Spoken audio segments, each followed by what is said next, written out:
Thank you, Mr. President. I come to the floor this afternoon to talk about the affordable housing crisis in the United States of America and to talk about the reintroduction of legislation from last Congress that's going to be reintroduced this Congress by myself, Senator Hatch, Senator Wyden, Senator Heller, Senator Schumer, Senator Murkowski, and the presiding officer, Senator Young, and several other of our colleagues later today. The reason why we're introducing this important legislation is to say that we need to increase the tax credit for affordable housing in the United States. We're saying that because we know from reports and statistics that we have a housing crisis in the United States of America, and unless we increase the affordable housing tax credit, we're not going to see much more new supply. That is because 90% of the affordable housing that's built in the United States of America is built with a tax credit. Today, we're also releasing a report that is showing that the demand for affordable housing is exploding and that construction is definitely not keeping pace. We're showing that seniors and veterans are at greater risk for homelessness, and about 60% increase in the need for affordable housing is being driven by Americans who are paying more than 50% of their income in rent, making it an unaffordable situation.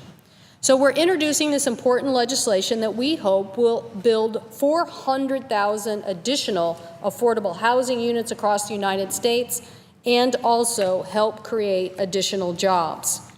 Now, this is an issue before that we would send to the Finance Committee, and I would hope my colleagues on the Finance Committee would take swift action.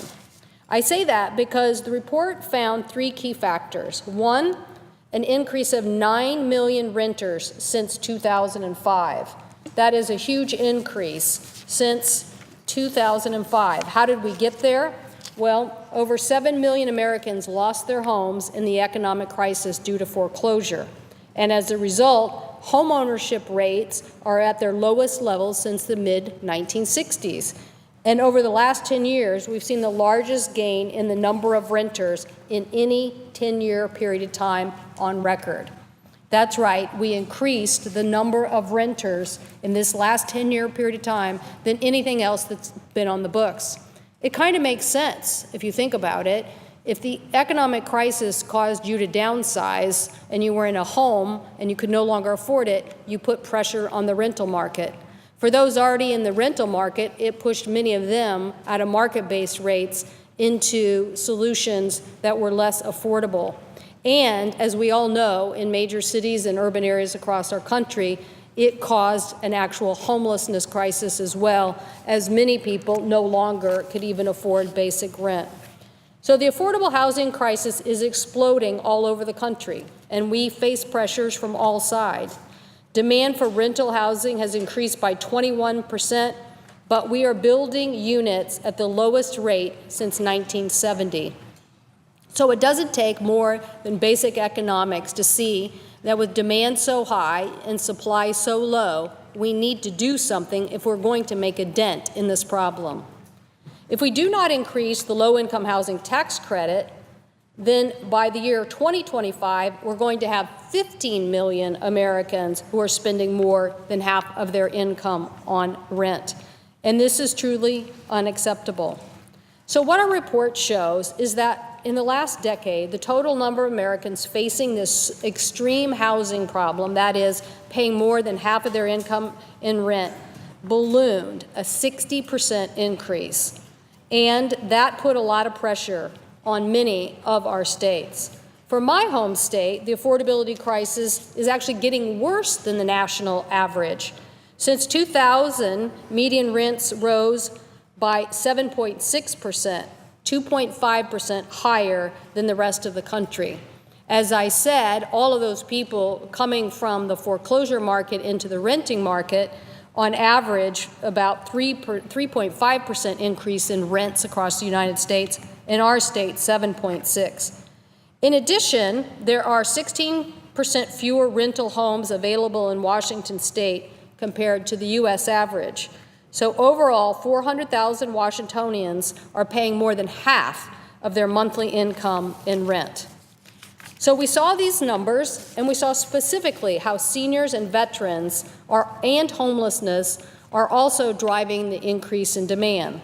Senior unaffordability, that is the term given to people who are paying more than half of their income in rent, rose by 60%.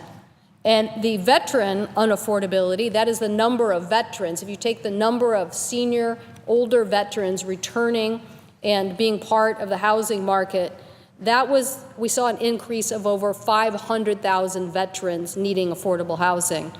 I think the president knows well in his home state there are people who are trying to provide solutions in small towns, in urban areas for our veterans so that they can have affordable places to live. But the report also shows that doing nothing is going to continue to exacerbate the problem, that we can see another 25% increase. That is just unacceptable. So to help solve the problem of affordable housing, we are reintroducing, my colleague and I, the chairman of the Finance Committee, a bipartisan Affordable Housing Tax Credit Act to strengthen and expand the low-income housing tax credit. Under this provision, the expanded tax credit would help create and preserve 1,300,000 affordable homes over a 10-year period of time, which would be an increase of 400,000 new units nationwide. And according to the National Association of Home Builders, an annual LIHTC development, this is the overall appropriation, supports approximately 95,000 jobs and $9.1 billion in wages. That's to say that investing in the low-income housing tax credit, giving our citizens more affordable housing, is good for them, but it is also good for our economy. Enacting the proposal would create an additional 450,000 jobs over the next 10 years, supporting construction of these important units. I would like to add, for the record, Mr. President, a letter from the National Association of Home Builders talking about the economic benefit of the home builders and the low-income housing tax credit and this particular proposal, with their estimates of federal revenue being at $11.4 billion, state and local revenue being at $5.6 billion, and a total of 452,000 jobs being created in that 10-year period of time. Without objection. I thank the President. I thank the President and enter that into the record because it's so important for our colleagues not to get stymied over the next several months as we discuss proposals for economic development, for infrastructure across the United States, not to take action on this issue because you don't know how we can afford it. What we can't afford is the rising number of Americans who no longer can afford rent or home ownership. What we need to do is make sure that there is a roof over their head and that they can be a productive part of our economy. Since its creation over the last 30 years, this tax credit has financed nearly 2.9 million homes across the United States, leveraging more than $100 billion in private sector investment. That's what I like most. A little bit of the tax credit going a long way to leverage the private sector into making investments in affordable housing.